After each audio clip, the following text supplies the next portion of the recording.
Skip ਨਾ ਕਰਿਓ ਇਹ ਵੀਡੀਓ, ਹਰੇਕ ਘਰ ਦੀ ਸਟੋਰੀ ਆ। ਇੱਕ ਵਾਈਫ ਦੀ ਆਪਣੇ ਹਸਬੈਂਡ ਲਈ ਫੀਲਿੰਗ ਆ ਜਿਹੜੀ ਉਹ ਮੂੰਹੋਂ ਬੋਲ ਕੇ ਨਹੀਂ ਦੱਸ ਸਕਦੀ, ਸੁਣ ਕੇ ਜ਼ਰੂਰ ਜਾਇਓ।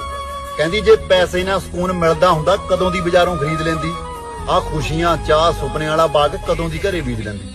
ਦਰਵਾਜ਼ੇ ਵੱਡੇ ਮਹਿਲ ਵੱਡੇ, ਉੱਤੋਂ ਉੱਚੀਆਂ ਲੰਮੀਆਂ ਕੰਧਾਂ ਨਾਲ ਗੱਲਾਂ ਥੋੜੀ ਹੋਣੀਆਂ ਨੇ, ਜਵੈਲਰੀ ਪੈਸਾ ਬ੍ਰਾਂਡਡ ਸੂਟਾਂ ਨੇ, ਸੱਚ ਦੱਸਿਓ ਰੋਂਦੀਆਂ ਅੱਖਾਂ ਥੋੜੀ ਧੋਣੀਆਂ ਨੇ। ਕੀ ਕਰਨੇ ਮੈਂ ਪੈਸੇ ਤੇਰੇ ਨਾਲੇ ਘਰ ਦੀਆਂ ਰੀਝਾਂ ਵੇ, ਆਪ ਤੁਰਿਆ ਰਹਿਣਾ ਤੂੰ ਘਰੋਂ ਬਾਹਰ, ਮੇਰੀਆਂ ਦੱਬ ਕੇ ਕਮਰੇ ਵਿੱਚ ਰੀਝਾਂ ਵੇ।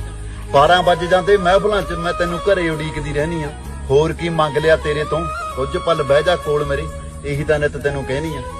ਕਹਿੰਦੀ ਕਬੀਲਦਾਰੀ ਤੇਰੀ, ਬੱਚੇ ਤੇਰੇ, ਰਿਸ਼ਤੇਦਾਰੋਂ ਤੋਂ ਸਾਂਭੀ ਬੈਠੀ ਤੇਰਾ ਘਰ-ਬਾਰ ਵੇ, ਜਿਹੜੀ ਸਭ ਕੁਝ ਛੱਡੀ ਬੈਠੀ ਤੇਰੇ ਲਈ, ਕੁਝ ਨਹੀਂ ਚਾਹੁੰਦੀ, ਇੱਕ ਤੇਰਾ ਸਾਥ ਤੇ ਦੂਜਾ ਤੇਰਾ ਪਿਆਰ ਵੇ। ਤੇਰੇ ਨਿੱਕੇ ਨਿੱਕੇ ਰੋਸਿਆਂ ਤੋਂ ਸੱਜਣਾ ਵੀ ਮੈਂ ਤੰਗ ਆਈ ਹੋਈ ਆਂ।